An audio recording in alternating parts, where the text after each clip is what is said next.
Here comes tomorrow, shining with promise, bright, brave new worlds for you to explore. If you don't like it, just hang around, 'cause tomorrow's tomorrow will reset the score. You can fight to turn the tide, try to rewrite, or just take flight, but you can't change the simple fact that it's where all your hopes are hiding. Here comes tomorrow. Hello, homos, sapiens, and superior alike. My name is Josephine Reisman. And I'm Becca Petunia. We are two trans women, and we're here to talk about non-binary writer Grant Morrison's Turn of the Millennium comics run with the X-Men, and what it tells us about finding joy in a world that hates and fears us. In other words, Here comes tomorrow. We have gusto. You Maybe know, not synchronicity, but gusto. again, it's fine. It's fine. We're just reflecting on how are the X-Men truly in sync in this story arc? Ooh, very good question. Just as Scott and Jean aren't in sync, Josie and I aren't in sync. Oh no, is that true? It's that bad? No, it's Uh-oh. not that bad. Oh, okay, thank God. That But would it's have a been a real metaphor. problem. Yes, It's a as a no, but even as a metaphor, that's a pretty awkward divorce as we all well, learn eventually. But Josie, I hate to break this to you, but I am married to another person. oh, is it my clone made by Mr. Sinister? As No. long as it's not that, we're fine, okay? That's all I'm asking. Okay, so here's the deal. We're talking about a comic today. Becca, would you like to tell us which comic we're talking about and what happens in it? Well, we should say, and honestly, we probably should say this every week, but trigger warning for genocide and talk about genocide. There's going to be a lot of that in this episode. Also, trigger Um, warning for 9/11, because I don't know yeah, if there are any of you out there who are specifically traumatized by that event, but it's not directly referenced here. But this comic came out on September 11th, 2002. And as we will discuss it, there are lots of resonances that are both awkward and interesting. that release date is 100% on purpose. I mean, I don't know that for a fact, but you can't. There were no coincidences about September 11th, the year after September Yeah, 11th. everyone was planning and looking ahead. And it's very much in that vein. But why don't you tell us sort of Sure, the general plot, such as it is? sure. I should have said sure then. Sure. Sure. So we are discussing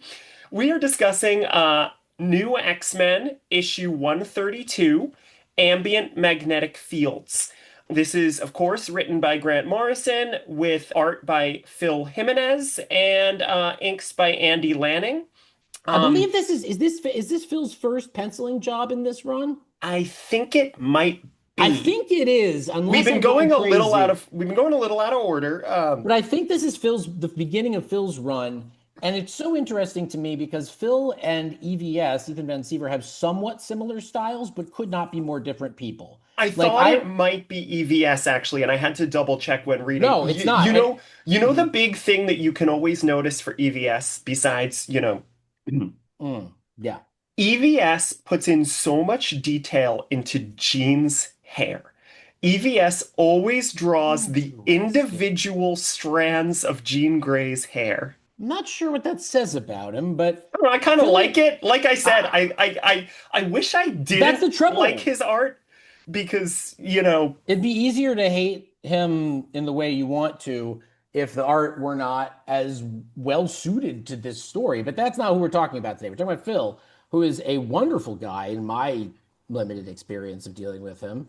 And not that this defines him, but he's gay. And I really like the more queer people involved in comics, the better. And especially in something that's in the X-Men vein, which is so often used as like a metaphor for queerness, written by straight people, drawn by straight people, inked by straight people. So, and Phil does more as the run goes on. So we will definitely be coming back. But keep going. Yes, yes, that's the so credits lineup.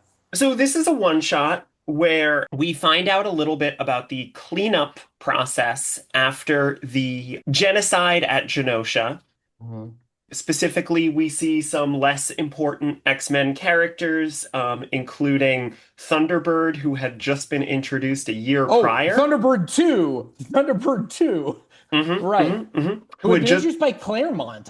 Did Claremont introduce it? It was in that brief yes, run right before. Yeah, it yeah. was X-Men Volume 2, which I was 2000, I believe that was Claremont. And the least problematic character ever, Sabra. Sabra, her one appearance ever in this new X-Men run. And it's not like that's weird to have Sabra show up for the one thing about the consequences of genocide. Anyway, Anyway, yeah, we'll get into all of that. But yeah, what happens plot-wise? so they're involved in the cleanup when they find old X-Men foe Eunice the Untouchable, who claims that the island of Genosha has ghosts. So the X-Men come to investigate, and they realize these are not ghosts, but ambient magnetic fields that are conveying the last words of the citizens of Genosha. Lorna, Magneto's daughter, gets sort of Polaris, yeah, yes. Polaris gets caught up in the sort of crossfire of these ambient magnetic fields and has like a nervous breakdown sort of about it and also gets naked. Yeah. And we hear through Lorna Magneto's final message for the world about how destroying Genosha was one thing, but it has made Magneto and his message immortal. Also, Toad is there, and I love that Toad now has his own Toad. I Um, know Toad has a little mini Toad. It's great. but that's basically the plot. There isn't much in the way of a plot to this. It's scenes and character work and things like that. But not really a ton of, like a narrative per No, and the se. narrative that is there is very hard to follow for this one shot. Like it relies on like four different kinds of pseudoscience things, and you just lose track of them. But we'll talk about the details of it, but it's all really just there to build up to a very, even if it doesn't logically make sense, emotionally very powerful ending where you hear the last words or the supposed last words of Magneto. Don't worry, listeners. We all know what happens eventually, as we've discussed. But turns out Magneto's not dead. But these were the words that Magneto wanted to leave the world with, and that's moving. But even more moving is Polaris herself, who really just wants her father back, and it's a very harrowing and sad scene. But before we talk about it anymore, I want to bring in somebody who's smarter than both of us about a lot of these topics, and somebody who we've been very eager to have on the pod. And that is Alana M. Vincent, who is an associate professor of the history of religion and the author of a book that we hope we will see called, well, hopefully called, with a working title of Magneto Was Right: Responsibility, Judgment, and Failures of Post-Genocide Repair. And let me tell you, if this issue is about anything, it's about post-genocide repair. And that is something that we all in this world are hoping we can get to the repair stage. And Alana, thank you so much for coming on to talk about this pretty solemn issue. I credit you for agreeing to appear because man, we can get real grim with this thing. So let's it's very nice to have you. It is great to be here, Josie, Becca. Good news, bad news. Looking at pop culture and finding really grim things to talk about it is basically my entire job. So Good. great. Can't Somebody's got to wait. do it. So why don't you start out by telling us a little bit about your background with the X-Men personally? What were you without, going on the full time traveling saga that we all have with the X-Men, what was your intro to them? How did you get into them? Well, I started with Generation X. I was 14 years old when it came out and kind The of comic, the comic Generation X. the Just comic Generation our X. listeners, you Yes. never know who's going to Oh, be a yeah, Zoomer and good has no point. idea that that comic even existed. I Yeah, loved so it. You back in the loved it, but yes, 90s, yes. they did this really fun pun on the X-Men and a new generation. It was called Generation X, which I read religiously pretty Yeah. much all through high school. And then I went to university and got really broke and stopped buying comics, as one As does. one does, a common story. Yes, yes. Yep. Yep. So most of my comics reading was really just before Claremont came back and then the Morrison run. So Right. I've caught up on these storylines as a grown up. As a researcher, When did you read the Morrison run? When did you first read it? um sometime in the last couple years while I was writing this book, actually. Wow. Wow. Yeah. How did it hit you having read other X-Men stuff before? I ask because one of the most interesting things about this podcast is we basically have no guests who read it as it came out. I am the sole survivor who remembers what it was like to read these comics every Wednesday that they were released. But everyone else, I'm not saying that to brag, it's just everyone has a different context for when they come to this very powerful story. So, yeah, it was a couple years Yeah. ago. Well, and the experience of reading them as they came out would have been completely different because you had that long waiting period from issue to issue, Very much where so. yeah, I I read them through twice. I mean, which I do with research texts anyways. The first time I skim, actually, these I went 3 times. The first time I skim really instrumentally and kind of Sure. I'm looking for things Like, that are what's the the thing that I'm plot? looking Where's the for. character? Yeah, yeah, yeah. Oh, not even because I came to this in my research process. Oh, And because I was looking at specifically genocide commemoration, post-genocide repair, I was skimming so fast for the Genosha stuff and those sure. references. Obviously, this issue was one that I then came back to a second time and read very, very closely. And then very recently I've started going through them again at a more leisurely pace to actually enjoy them as a story because it's great Right, when I get to do that.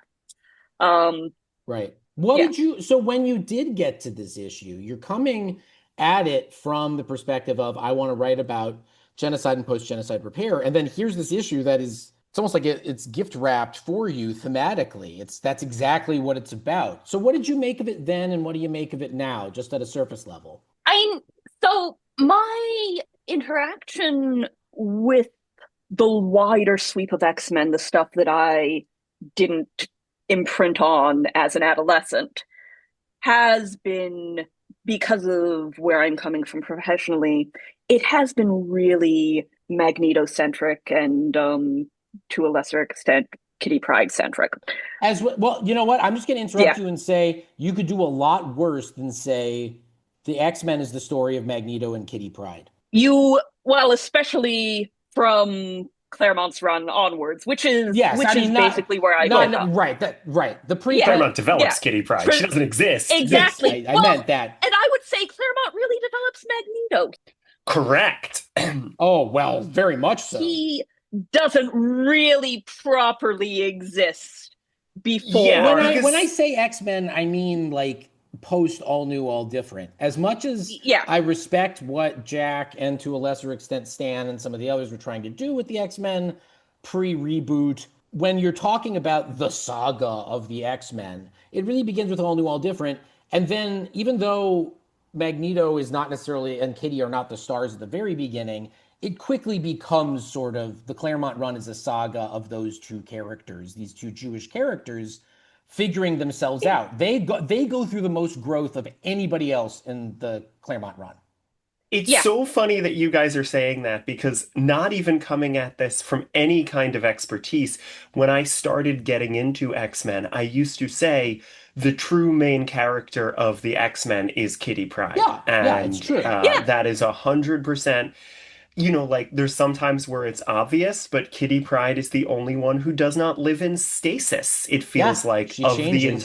of the entire yeah. team. She is continually reinventing herself in fascinating ways. So In ways that I hate yeah, Sometimes, yeah. post 2019, But yeah. hey, but that's how your friends So do I it, you know? first, I before I got to any of the Morrison run, I had spent a few days sitting in the archives at Columbia University reading through all of Chris Claremont's papers. Oh! And yes. Oh! Yes. Wait, like his papers when he was a student? Like his personal papers. Is that Columbia, you It's said? at Columbia. I've never been more frustrated at being an exile from the United States than I am right now, because I am so jealous that you got to go to that archive. Wait, Alana, I missed what you said because my internet cut out, and now I'm excited. Columbia University has Chris Claremont's archive of personal papers, and Alana got to amazing. go through there, and I am very jealous. So tell me what you found. I found there is a printout of an email from February 17th, 2000, from Mark Powers to Chris Claremont complaining that Chris is, number one, leaning way too hard on Kitty Pryde as a viewpoint character, and Mark Powers seems to think that Chris Claremont is the only person who likes Kitty. Second, and this is my favorite part, saying Genosha is not Israel, and Magneto is not David Ben-Gurion. Okay, so I wish the audience could see the face that I'm making. I wish this is amazing. But also two things. Fucking what a thing to say when Claremont was on the record as saying, yeah, he's not David Ben-Gurion. He's Menachem Begin. That was the whole point. Yep. Anyway, go on. Also, I do just feel like we need to point out that, like, 4 years after this memo, Kitty Pryde becomes the author, the reader viewpoint character again in Astonishing X-Men, where she is 100% the audience viewpoint character. Yeah. But I do wonder if the compromise they came up with Chris Claremont is like, fine, you can do 4 issues of Mechanics where she wears low-cut leather, and we'll just call it a day, Chris. You said the initial memo was February of 98, no, right? Okay, so the initial memo for this is crucial. A lot happens in 1998. Yeah. So October 1998, there's an editorial planning group meeting, and there's a memo generated that is talking about what's going to happen with the Genosha plot arc going forward. You know, Genosha is there explicitly identified as a haven and homeland for mutants, their equivalent of Israel. Wow, we're just laying it all out there. 2 years later, Mark Powers, who's then the editor for Uncanny, is emailing Chris Claremont to say, no, Genosha is not Israel. Stop. The entire email between too much Genosha, too much Magneto, too much Kitty Pryde. It is very much stop making this all so Jewish. And of course, I have to reread now I have to reread the Claremont run. Yeah, you do need to reread the Claremont run. It is a trip. Like the late 90s run, I mean, because everyone writes it off, but now you're making me realize there's some good Jewish shit in there, so I've got to get on that. Yeah, and then 2 years later, we get this issue from Morrison in which, yes, Genosha absolutely is. Well, what is it Israel or is it Poland? What is it? Is it Israel or is it Poland? Or is it the United States? Because is it New York City? That's the thing. Because they try to. It comes out a year after 9/11, and that doesn't feel like a coincidence. Oh, it's not. It's not a coincidence. Marvel Editorial, as you know, Alana, was very uber patriotic post 9/11. Marvel Editorial wanted to be in on that. And they felt it very deeply. A lot of them were New Yorkers. This issue is, yes, about all those things, but it's also about 9/11 in that you have just look at the opening page. My God. But so as a specialist in Holocaust memory, especially American Holocaust memory, this is how it works, right? Say again, what do you mean? The Holocaust for Americans is the vicarious trauma that it is weirdly safe to project yourself into precisely because Americans historically are so completely disconnected from it. Or at least we think. We're disconnected from it in that Americans were not holding the guns, But to act like America is not part of the larger system of racism, I'm not Oh, to act criticizing like America you. is not part of the larger system of racism, that's an entirely different thing. Sorry, I was thinking I of know, I know, I know. But I get what you're saying that like because America was not the one actively committing that genocide. Is that what you're saying? no, Maybe I'm actually misunderstanding. I was saying because Americans, including Jewish Americans, the majority of whom are descended from people who migrated prior to 1924, Yeah. Americans are not victims. They As can, qua Americans. yeah. So it becomes this really safe, non immediately traumatic place to have all of these vicarious emotions Fascinating. instead of a place where you might accidentally step on something that is directly traumatic.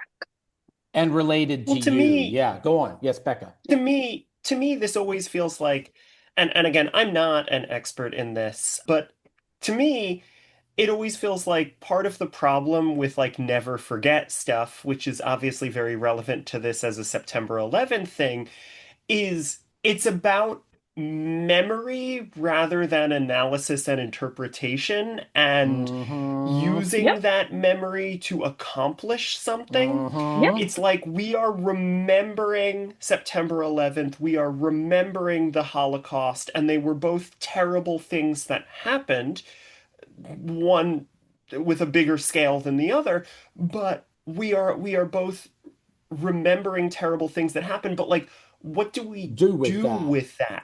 Right. And the fact that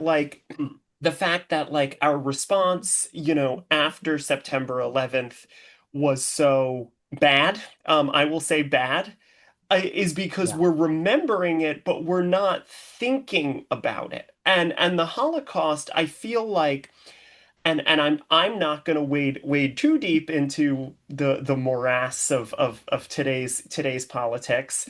We'll leave That's that for for the that's two of for us, Alana and I was me. saying Yeah. that's We'll for have that's fun. for No you problem. you two expatriates to do. That's right.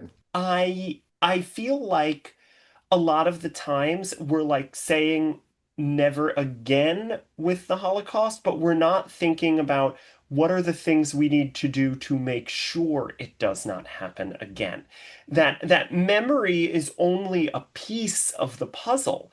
It's the first step. And when we say something like never forget, we're not permitting we're making it seem like the first step is the goal, but the first step is not the goal. No, you're totally right. Do you know who invented the? Well, Alana knows this, but you know who invented the term "never again"? Alana knows the answer to this, I hope. Meir Kahana, the most racist and fascist of all rabbis, the guy who was too racist even for the Israeli Knesset. He came up with the term "never again," and he also came up with another fun catchphrase, which was "every Jew with a 22." He was Magneto.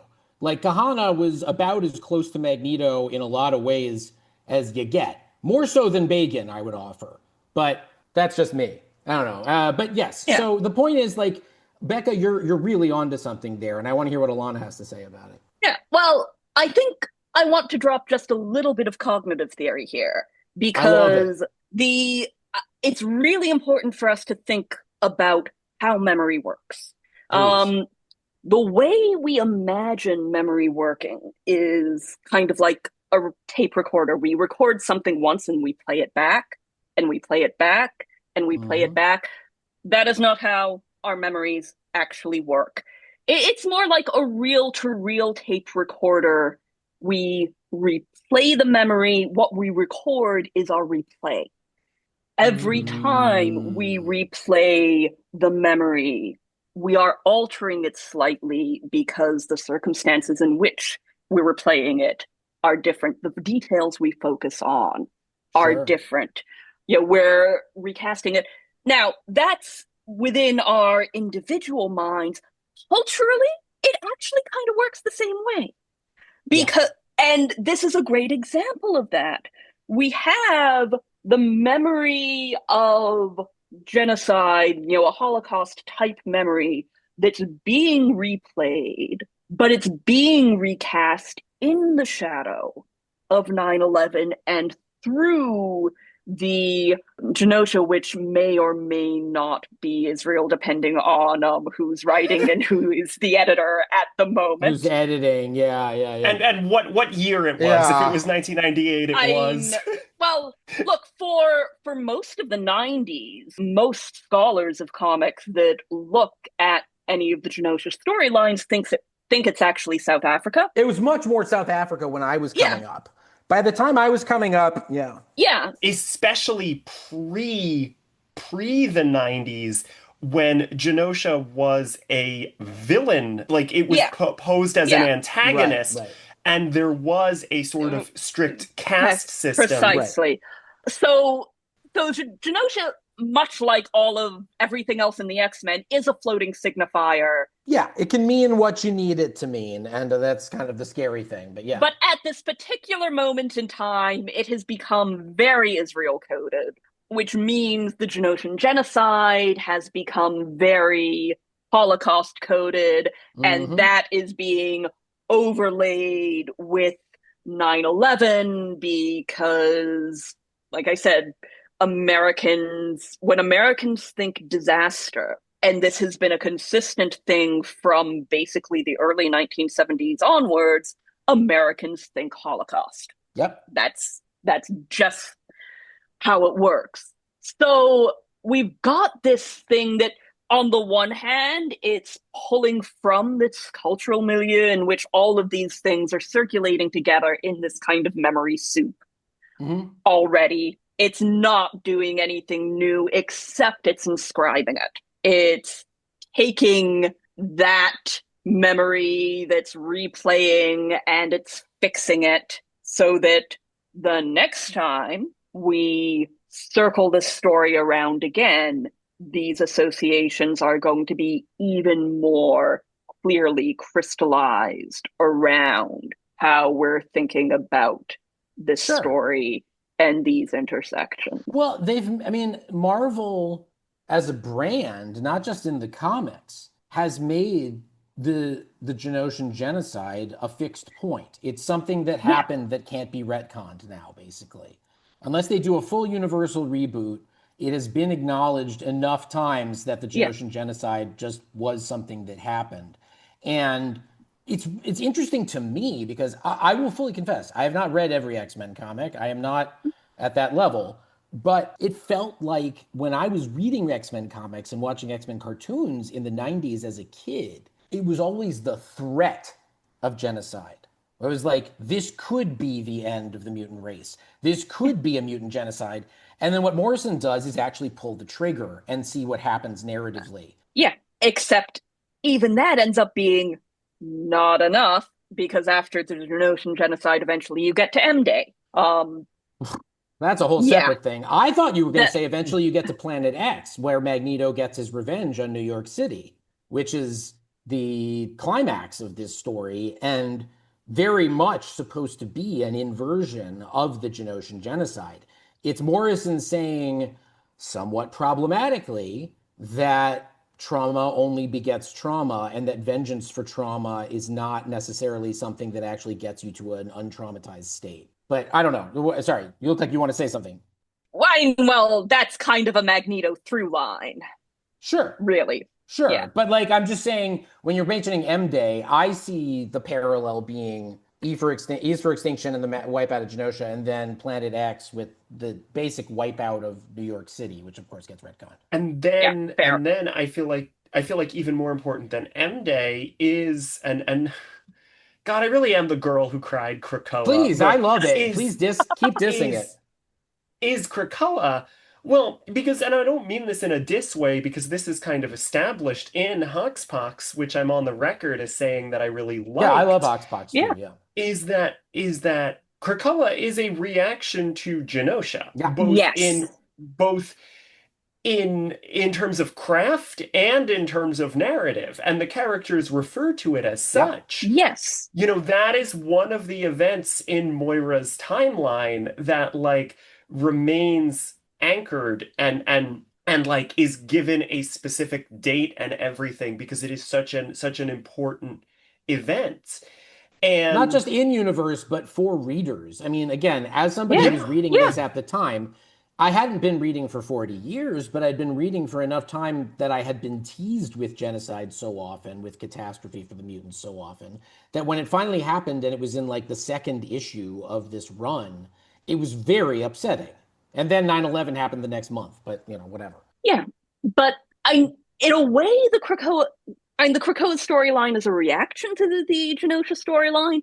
It's also kind of a retreading of it because, Yes. right, Mm-hmm. the entire Genosha thing starts as the mutants were so abused by the Gengineer.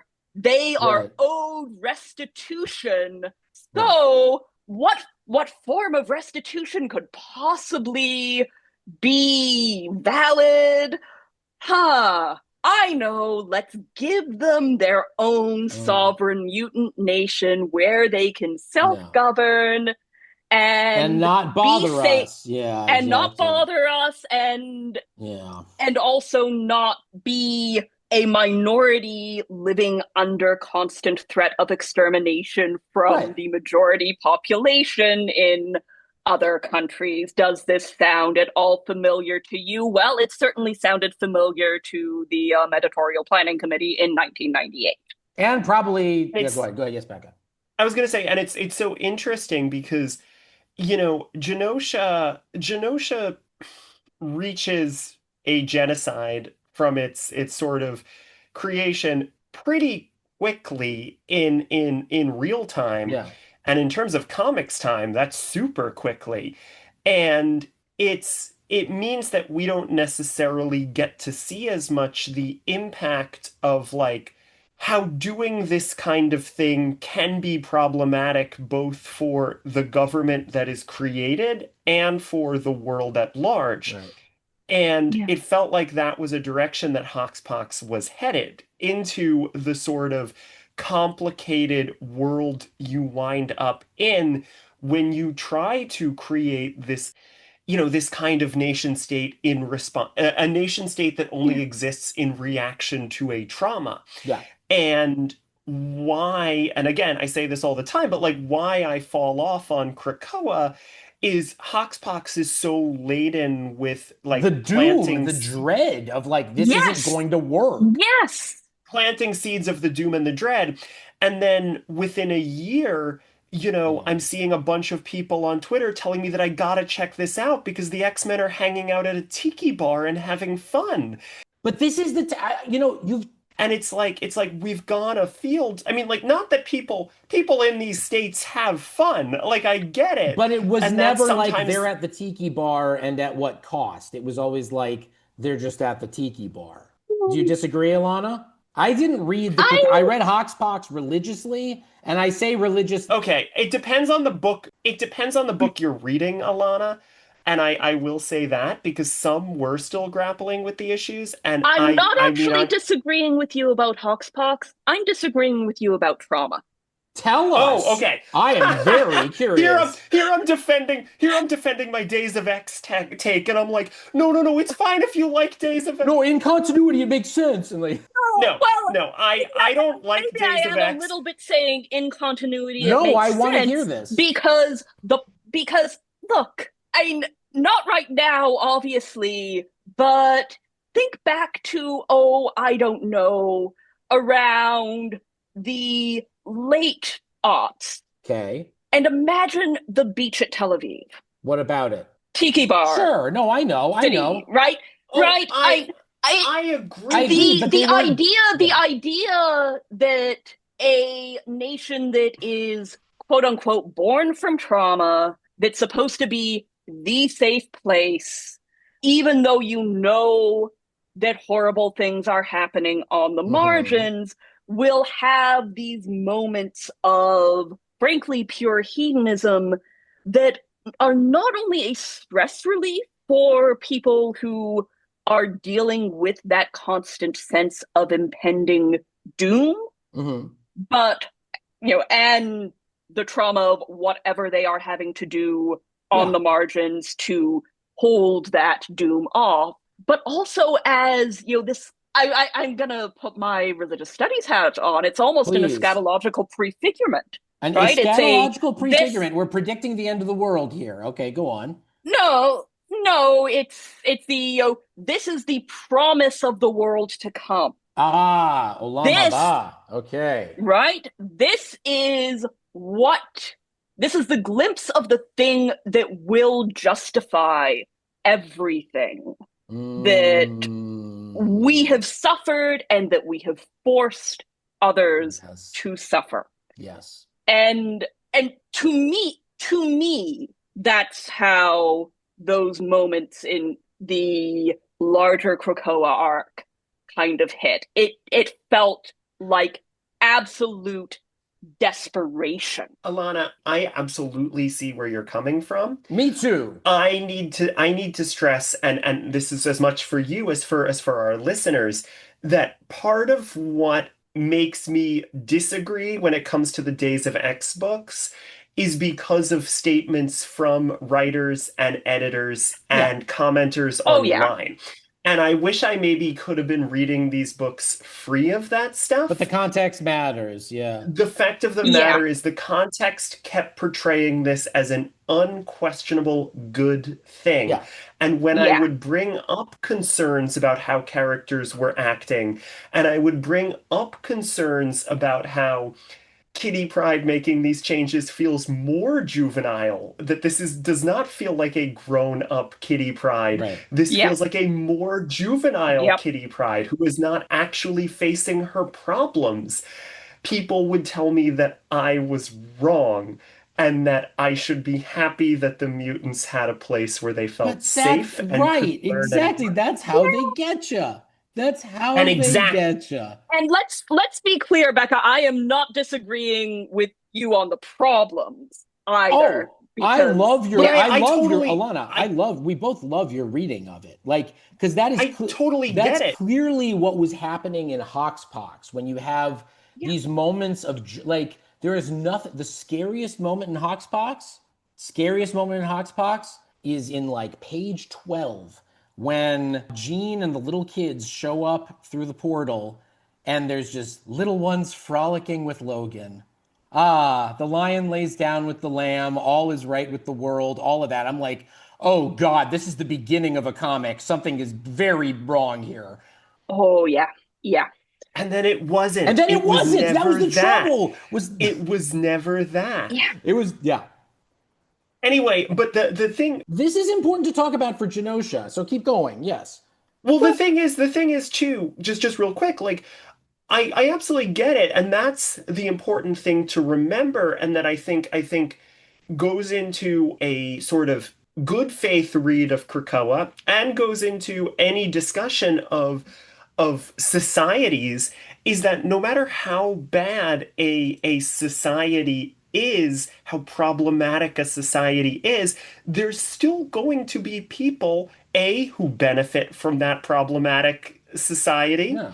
and B, people who are finding joy in the society, whether it's because of the problems or despite the problems. Yeah, or to actively destroy and fight the problems with joy. I mean, that's the thing. Yeah. Yeah, that was not happening in Krakoa. Let's No, be clear on but that. here's okay. So I want to bring us back to ambient magnetic Let's fields Yep. because for me, the emotional core of this issue is Lorna at the end saying, "I have to boost the signal, Daddy." Like we're doing all this politics talk, but what really makes it a political story is how personal it is because the politics of the 21st century so far have all been my feelings have been hurt and therefore I'm allowed to do X.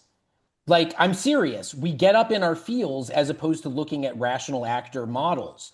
And when some Josie, I was told that facts didn't care about my feelings. my feelings, right, exactly. And Yeah. that's the thing. So clearly no one is acting because of their That's the feelings. but like that's the thing is Lorna here, her plot doesn't totally make sense, but on a meta level, I love that because none of this makes sense. Like when 16 million people or even two people die in a genocidal act that you know is intended for to be like that someone wants to finish the job, especially, it feels incredibly personal on a level. It feels like someone's coming after you in the night with a knife. And that is how you get all of the reactionary turns that happened with so many people I knew after October 7th. You had a lot of people who had no knowledge of the region or the issue, who, like, as soon as there was a traumatic event, it felt like someone was coming after them personally. And what I like about Lorna here is, like, the grief that she is feeling and the fact that there is no room for that grief is really the essence of this. Like, she's sending out this broadcast, but she can't, it's not enough. Anyway, I see Alana shaking her head aggressively at me, so I'm very curious what I got totally wrong in that little monologue. I because I study memory and commemoration of mass atrocities. Please, yes. I don't think that it's as immediate as what you've just described. It's not, okay. oh God, 16 million people just died. I take this personally. There's always a step. What's the step? I'm so curious. Where things are personalized. There has to be a moment of pulling out. Of someone saying that to you. Of thinking on a human level. Right. Of reducing 16 million people to specific individuals that you can connect with.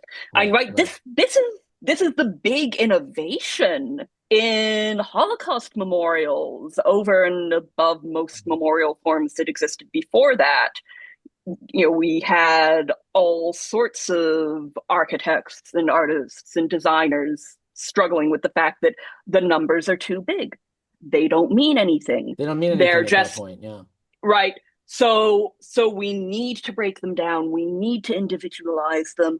October 7th, almost immediately, you had not memorial makers, you had journalists doing that job. You had specific people from the Kadzim whose biographies were front and center and presented to people who knew nothing about the region. Those were the posters as that were put people up all that over. They could relate to. Right. So point is, that's not something that happens instantaneously. It's not something that happens naturally. That is a process that I love that. That's such a good point. Culturally. That is an excellent point. You're completely right, and that gets at what's going on in this issue. That's exactly what's going on with Lorna. Because Magneto is not dead. Magneto left this message. Magneto knows what historical memory does to people. He knows what memorials do to people. And so as part of his master plan, he sets up this broadcast that is essentially like, grieve us, we were hurt so badly, and we will live on forever. We are immortal. Yep. And that's the room of names at Yad Vashem. That's the understory of the memorial to the murdered Jews of Europe in Berlin. That's like every Holocaust memorial museum ever. Right. It's this, there's this attempt to say something happened here, but also it's constantly happening. These people are dead, but also they're immortalized now. It becomes this incoherent emotional experience that, I don't know. We're not going to figure out. Maybe you have figured out how best to memorialize genocide. I certainly haven't come up with it yet. But it does feel as though we end up going to these individual stories because it is hard to do the numbers. And yet, when you go to the individual stories, that gets problematic. When you get too micro, then you start having fights about whether Anne Frank was a colonizer, and you've completely lost the plot, That's the trouble, is you have to find some way. I don't think the problem with that is that it's too micro. I think the problem I disagree. That, I wholly disagree. I'm super glad I missed that discourse. I must have taken that day off. That discourse is the worst discourse that's ever happened, but it was very present. And I do think it's because we personalized it. Because it turns into, you can judge a person rather than, and use that as a metonym for judging a much bigger set of people or problems. Metonym, that's the word I was thinking of yesterday. Metonym, anyway, continue. There you go. And anyway, I'm sorry. I want to hear what Alana says to this provocative statement I just made. But no, in that regard, I don't think you're wrong. It cuts both ways. Right. The critique of individuals is kind of what you leave yourself open for when you try to make those individuals representative of the Right. whole. I You have is to find there a a balance, good and it's nearly impossible. well, is there a good way to memorialize genocide? Having been studying this stuff for Yeah. God help me 20 years now, Wow. actually more and more I I find myself thinking, no, I agree. there is not a good way to memorialize genocide because memorializing anything is never an end in itself. No. The straight which is literally where Where I you're getting back, started. you have to which is yeah. Um, I like you personally think the create something to correct prevent. memorial Yeah. for genocide is to just stop fucking doing genocide, Exactly. And which that's seems to be beyond us. So well, look, the X-Men are the children of the atom, right? And this in the proposal in the yeah. manifesto that Morrison writes for a new X-Men, we should say that Morrison compares it not just to the Holocaust, but to Hiroshima. It's a very explicit reference to the dropping of the bomb on Japan twice. And The radiation suits, and the radiation absolutely. suits are a Yeah. huge part of that. And I'm curious, Alana, how you see that playing in. I don't know if that comes into your studies at all, but the memorialization of that mass murder, I imagine, is in dialogue with a lot of the memorializations of the Holocaust. They happen around a similar time, and they are so big that they involve numbers you can't wrap your mind around. So I'm curious if you see a parallel there. And you would think that that would put them closer into dialogue, but actually it doesn't because Really? I deal with I don't deal with mass murder, I deal with genocide. And genocide has a Mm, an very intent attached to it. particular, Yeah. very problematically narrow legal definition Right. that does not apply to Hiroshima and Nagasaki. It's not, well, it's intent to destroy a group identity as such, or pardon me, a Right. group as such, which means a group identity. Um, so But the legal while definition, correct me if I'm wrong, there was a lot of argument in the post-war era about whether the legal definition could include political affiliation as a genocide thing. Because there we was a lot wanted of to argument, there was a lot of argument about that because like is mass murdering communists genocide because they're communists? Well, according to our legal definition, I guess it's not, you know.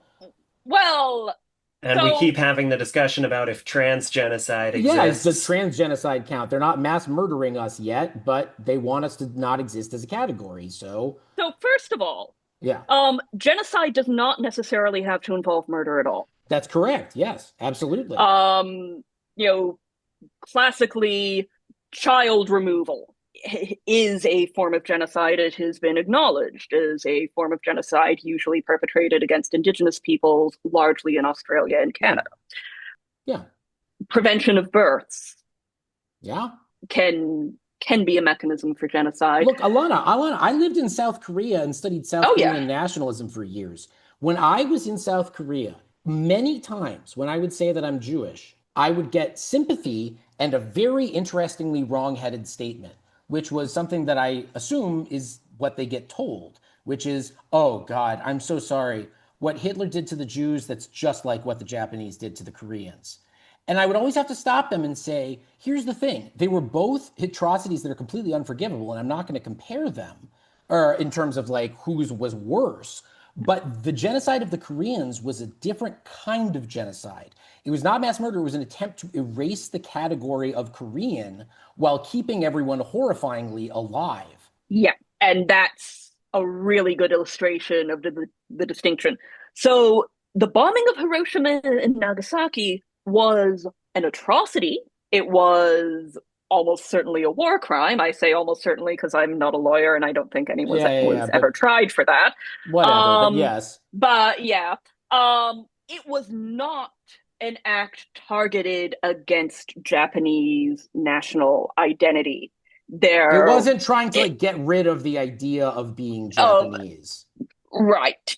So therefore, not a genocide. Therefore, very weirdly, almost never in the field of comparison And when we're yet, talking about Morrison, memory politics. and yet, I And get yet, it, but Morrison sees the comparison instantaneously when they are proposing yeah, this story. They know that if you wipe out Genosha, people are not just going to think of the Holocaust, they will also think of this other thing that you may not think of as being related, but is etched in the cultural memory, which is a Well, yes. and flattened city. I think this does read a little bit like Hiroshima and Nagasaki Mhm. because we know Cassandra Nova's intent, right? And the question is, well, how much does the world know about Cassandra Nova's intent? The intent makes it clearly a genocide. I think we can agree. But in terms of this being basically just like one single action rained down on a self-contained city, An island that right makes, away in like yes, an an Yeah. island, instant. that makes it evoke Hiroshima and Nagasaki more than, Say the say, the Holocaust, which was a Holocaust, which much was more a Yes. drawn out prolonged process. process. Right.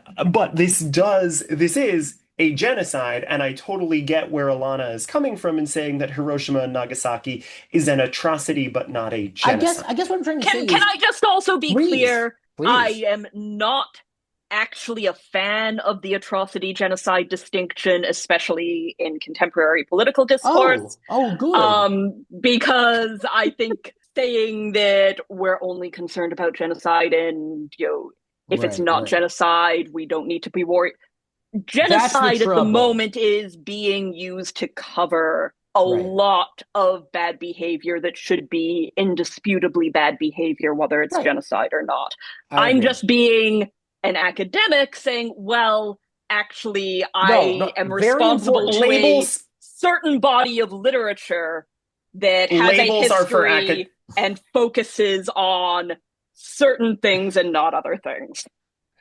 labels are for academics. They're Yep, not a and I am guide one. on how to act in the world around us. Necessarily. Yep. So Right. whether you think of an event right now, whether you think it is a genocide or an atrocity, should not change how you react to said Yes. event. And Yes. Correct. I'll let you plug in the event, but you as an everyday citizen of the world and the governments of the world, Right. that definition does not matter. Yep. That is for academics, that is possibly for lawyers. Yeah, it's for like historians and posterity, lawyers, whatever.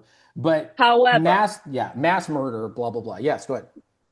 it is a significant difference when we're talking specifically about memorialization, Yes, which is what this because is about. So go on. which is what this is about. Because when you are memorializing a genocide, you are beginning from the presumption that the majority of the affected community are not the public to whom that memorial is directed, kind of Say that again. I'm not, you mean by like the, definition, right? oh, So, because the people being memorialized because are they're dead? dead. Right, Yes.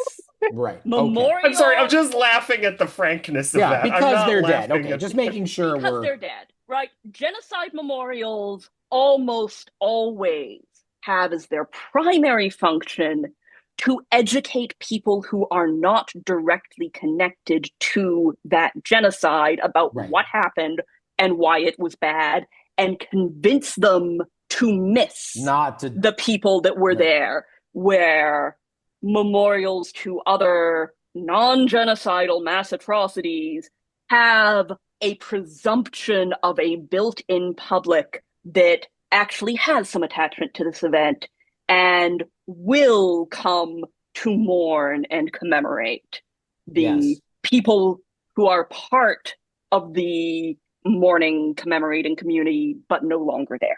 Do you want to know something? You want to know something? The most powerful memorial I've ever experienced wasn't a memorial. It was a conversation in a physical space. And I think that that's how these things should go. When I went to Israel and the West Bank in 2017 on my first solo trip, I've told this story a million times to other people, but not on the pod. I took a tour that was supposed to be a group tour, but nobody else showed up. So it was just a solo tour with me and this Palestinian.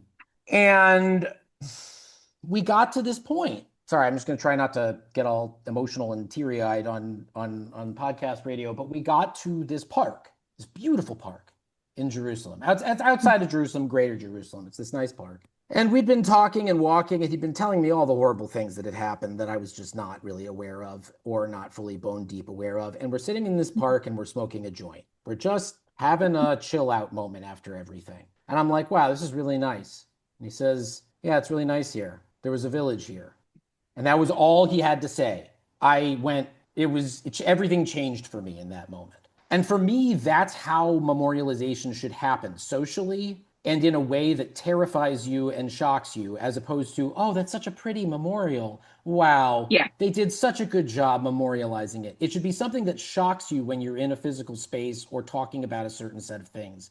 And it's hard to replicate that. You can't do that capitalistically, but I do think that that's the most effective way to memorialize a tragedy, a genocide, anything, is to not see it coming, to not be prepared with beauty, but rather to be shocked. And I think that part of the an additional component to Josie's, like your point, Josie, that's important is that getting to know other people is such an Yes, important component to yes, that you can only experience moments like that because you met this Palestinian yeah. person. And when we expand our social bubbles Mm-hmm. beyond people who are the exact same as us, Mm-hmm. we are able to Mm-hmm. have moments like this because we're able to sort of address the issues that affect these other people in a more organic way. Can I tell you something? The second time And I don't mean good. like the only reason to befriend people is so you can understand genocide. There's lots of great reasons to befriend people. Sometimes they'll help you move a That's couch. right. But wait, I just really want to. Sometimes they'll do like 30 hours of X-Men podcasting with you. But Wait, I really want to quickly. I quickly want to say, just as a little dovetail to that, because I completely agree with what you're saying, Becca. That same tour guide I remained friends with, and then on a subsequent trip, I was driving around with him, and he asked me about my family, and I said, well, my Jewish family. I have a half my family is WASPs, and I'm not that close with them, and then there's the Jewish family, and they were Eastern European Jews, and they left in 1897 and 1901, and they managed to be out of Europe when all the bad stuff happened. He was driving, and he stopped the car, and he looked me dead in the eye, and he said, "I'm so glad your family wasn't there when it happened." It was this, no Jew had ever said that to me. No Jew had ever said to me, "I'm really glad your family was not killed in the Holocaust," but a Palestinian did. And that meant something because he knows what it's like to lose family. It's a much more immediate thing. And when you make those interpersonal connections, that's when you learn the cost and you learn what you have to do to prevent that cost from being paid. Sorry, I hadn't thought about that in forever, but that's the kind of thing we're talking about. When you make actual human connections, then it's not a game anymore and you can actually learn. Yeah. And you can see what the original designers of all of these highly individualized personal memorials were getting at, right? They were trying to do exactly what Magneto is doing in this issue. You know, here is here is a person, here is everything we know about them, here is their voice, their words, their image. They were a person. Yeah. And we're But all we're Jews here, and I mean, to save one life is to save the world, and to lose one life is to lose the world. I mean, this is something that we say a lot in Jewish philosophy. And yeah, go on. yeah, I would argue though, like Magneto isn't commemorating himself as a person, and I think that that's an No, important but he's thing commemorating the here. individual people. no, he's commemorating all of the Genosha. Oh, yes, yes, Yeah. yes. But Magneto is elevating himself effectively Yes, to to Oh godhood, yeah. metonymic status. Yes, which is very intentional. and Magnet building a statue that is, 300 feet tall or Well, whatever. yeah, And and guess what he makes it out of? And this is no small metaphor. This is a Jew building a memorial out of a weapon that was used to kill people on the basis of who they are. I mean, it's a genocidal weapon that he's dressing up like himself. you can't, I mean, I'm not going to say any more than that, but like it's a very potent thing once you know how the story ends, you know. Which we do, but at the time we did At not. the time, I don't remember reading this issue in particular. 9/11 Mm. 2002. I can tell you stuff that happened on that day, and I'm sure I read this comic, but like, that was a weird fucking day. It was a weird fucking day for every human, and especially every American. It was like, okay, a year has happened since the end of the world. Where's the world? You know, are we in hell? I'm not sure.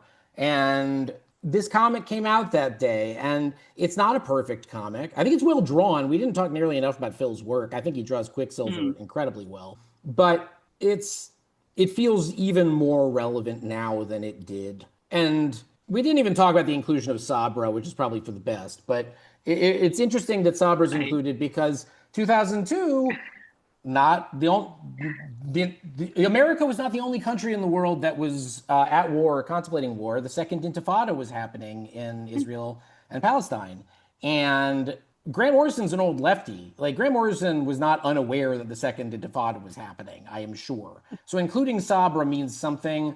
I don't want to put words in their mouth as to what it means, but it's worth noting that the only major Israeli superhero in the whole Marvel canon is present, and then not present before or after. Well, I do want to say something about Sabra, Please actually. say a I lot love about that. Sabra. I was kind of trying to wade out of it, but yeah, you go ahead. Yeah, because back at the beginning when we started talking about is Genosha Israel, is it New York? I said, or is it Poland? And the Yes. reason I said, or is it Poland, is precisely as they're, getting there, and Yeah. Professor X is starting to give the speech about how it's almost a moral imperative for them to go and witness where it Right. It's the happened. And March of that Life. It's the March of it's Life. the March of Life. And that is precisely where Sabra makes that one very peripheral appearance. That is so interesting. I I do not think that That's an that is an accident. accident. There is no Wow. way I hadn't even that's an thought about that. accident. Yeah, you're right. She interrupts him when he's talking about that. And that's, let's see here. What is the exact line? This is where Magneto died. I remember when this was, yeah, okay, blah, blah, that's Quicksilver talking. Where does Charles say that? I remember, okay, Ghost, nah, never mind. We'll get there. But you're completely right. Like, that is the overall purpose that Sabra serves in this story. She doesn't do much of anything except interrupt in and like offer like two or three lines that feel very pregnant with meaning. Yeah, no, I mean she's there so that she can be seen to be there. Yeah. I do want to point out, though, that Neil Shara may also be a very intentional choice Mm. because Mm, Neil Shara He's is Indian, very related subcontinental to Indian. Yeah. mm. and specifically, literally, I look him up on Marvel Wiki, and that's what I was typing a second ago. There's a quote posted right here at the top that says, "I refuse to accept that. My own homeland has suffered for too long from such unreasoning hatred.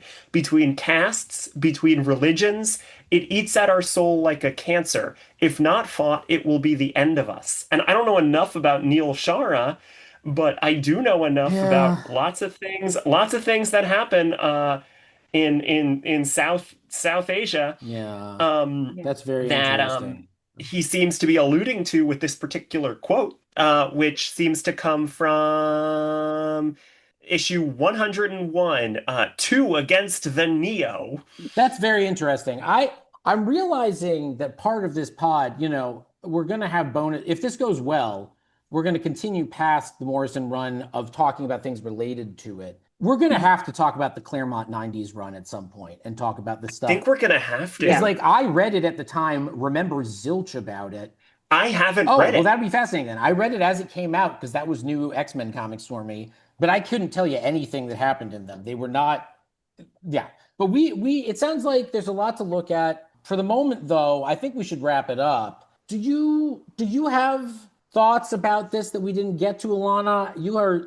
I can't even begin to tell you how happy I am that we were able to have you on for this issue in particular. This feels like a real honor. You're like the person to talk about it. And you have scraped my brain dry on this one. So That's fine. yeah. Great. If you Yeah. think of anything else, call us and leave a voice note. We'll put it in. I'm sorry. Part of the problem is this wasn't the time and place for so many of my usual dumb jokes. I fit a couple in there, like moving the Yeah, couch, no, but you did great. other I things other things I wrote notes on. Yes. It is really interesting in this issue about memorializing Magneto that mm, so many of the characters are characters from the original Silver Age mm, X-Men who make a return. Lorna, Eunice, and Toad Yeah. mhm, Yeah. all date mhm. back to It's a very there. good point. That's interesting. It's good to see Storm. I don't understand how Charles Xavier doesn't believe in ghosts. Yeah, that's a little odd. Yeah. He doesn't believe they're ghosts. He knows what they are. Oh, that's it. Yeah. Okay. Charles Xavier says that we all have to see Genosha for ourselves at least once, which feels like an Israel But thing. also, as Alana was saying, feels like a going to Auschwitz thing, like where you gotta go see Hmm. Yep. the site where all the people were killed, and somehow that will make you a better person magically. I don't know. You know? I don't know Yeah. enough about Eunice. I don't know enough about Eunice's personality because no one does, Yeah, but not. I guess Jean has to talk to him in a bad Italian accent for him to be comforted. I thought that That was was pretty weird. funny. Good line. I think my father's, Pietro says this. I think my father's greatest trick is to be more dangerous dead than he ever was alive. Yep. I think that is a really good line. And Pietro, or was it Lorna? I didn't write it down. Oh, no, no, no. It was Toad, Magneto's His real real son, if you son. Yeah, ask yeah, me. yeah, yeah. Toad says he, referring to Magneto, only ever wanted you to admit he was right. Perfect segue. Alana, we're going to do two questions. Becca's going to ask the lightning round question at the end, but first I have to ask you. You are provoking us with the title of this book that you are writing and that we hope gets published. You think Magneto was right. What the hell do you mean by that? What Well, was he right I think about? the first question is which Magneto was right? Okay. For me, it's the end of Krakoa era, resurrection of Magneto. The only way we survive is in solidarity with people who are not like us. Is that how that ended? I'd given up on Krakoa by that point. That's how that Yeah, ended. we both never made it I didn't there. make it to that point. Yeah, Wow, you interesting. you you should really make it to that point because that I think this is also why I am not as down on Krakoa is as Becca is. I didn't read a lot of the stuff in between Hox Pox and Fall of Krakoa. I read the beginning, I read the end, Maybe Hmm. I should and just do that. Just it read the end of it. the middle stuff I glanced at, it was kind of annoying, but I thought the end really paid off. And Resurrection of Magneto, particularly, Okay, you sold me. I'm definitely absolutely, gonna read it. Definitely gonna read it now. yeah, yep. Josie, let me know if you do, and let me know what issues you I read. will. Okay. This whole pod has sent me. Yeah, Resurrection is a 4-issue run. great. That's I'll it. check it out. Alana, this is important. Yes, We've been thinking about this because it's part of Grant Morrison's manifesto. yes. Is Logan hot? Hot or not, Hot or Logan? not, Logan. Um, I do not like dudes anywhere near enough to have an opinion. Okay, This is so interesting. Hugh Jackman? Hot or not Hugh Jackman? Or does that still fit in the same category? That still fits in the See, same category. Alana, I Alana, you have the same answer that I do. Uh, I said to Josie, I don't think he's attractive, but I don't like men. And Josie was like, okay, "Are you sure Logan isn't a lesbian?" okay. So here's the deal. with nails that long. I'm not going to get into too much of it, but my favorite interpretation of Wolverine, my headcanon, is that Wolverine is like a stone butch, basically. Like, I think that Wolverine is not a million miles away from being, in comic book terms, in the traits that we give superhero comics characters, he has a lot of them that are feminine. And I'm not saying that in the real world, I'm saying in the rules of superhero comics. He has a lot of points that go against what we typically depict heterosexual men as. And I just think he's something other than a cishet guy. I'm mostly a lesbian. I can't claim full lesbianism when it comes to this because, like, look, have I hooked up with guys who look a little like Logan?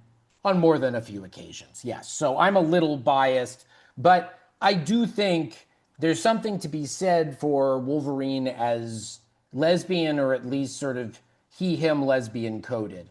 That's just my take. Just my take.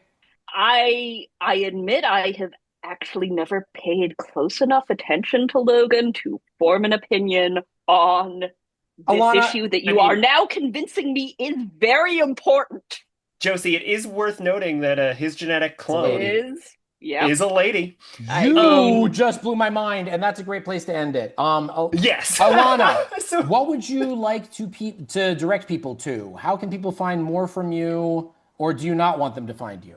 I mean, my almost never actually updated personal website is alanamvincent.net. Alana with You can also one N. one N, Okay. and that has a link to my staff webpage, which is where recent publications go. That's also my Blue Sky handle, which is where you can find me being flagrantly unprofessional. So, And that's what we love about you. You're a little bit of everything. Alana, I should just say Alana M. Vincent. There is a hyphen between Alana and M, and a hyphen between M and We'll Vincent. put it in the show yes. notes. Alana, it was such a joy to have you. You can find me on Blue Sky at josie.zone. That's zone like the Twilight Zone. Josie is the Josie. And my website is also that string of characters, josie.zone. Becca, where can people find you? You can find me on Blue Sky at Tall Girl Petunia. You can find my writing about my other special interest, old Muppet stuff, on toughpigs.com. And if it's not out yet, expect it soon on the Tough Pigs feed, Muppet Fan Podcasts with toughpigs.com. Look for my upcoming or out or over podcast miniseries, A Prairie Dawn Companion, about the Muppets and 1970s feminism. Other than that, Josie, I guess I should say what we're looking at next week, huh? Say what we're looking at next week, and then I will close it out. Yes. Which I should have the issue numbers written We down. should all have things written down, but we don't. I know. Oh God, we're talking about Do-do-do-do-do. Dust Oh, next week. so what is the dust? 133? 133. We have a very special guest who I don't want to jinx by Yeah, saying it, but so next week, and we're not gonna jinx the we're not going to we're jinx the not guest, but gonna there might be a the chance that guest. it's a slightly But next unconventional week, episode. yeah, next week might be a slightly unconventional episode for a slightly unconventional issue, because next week we've got new X-Men 133, Dust. Dust. And there's a lot to say about Dust. We may be doing it in a slightly different way. We'll have more info on Just that tune in soon. next week. You'll have an interesting time, I guarantee it. And Yeah, boy, is there a there's lot a to lot say to say about about it. Dust. It's a weird issue that was weird at the time, and I think we'll have a good discussion about it. But for the time being, do that homework, and we will see you next week. And in between then and now, remember everyone, burn away what doesn't work. Thanks, everyone. Night, everyone.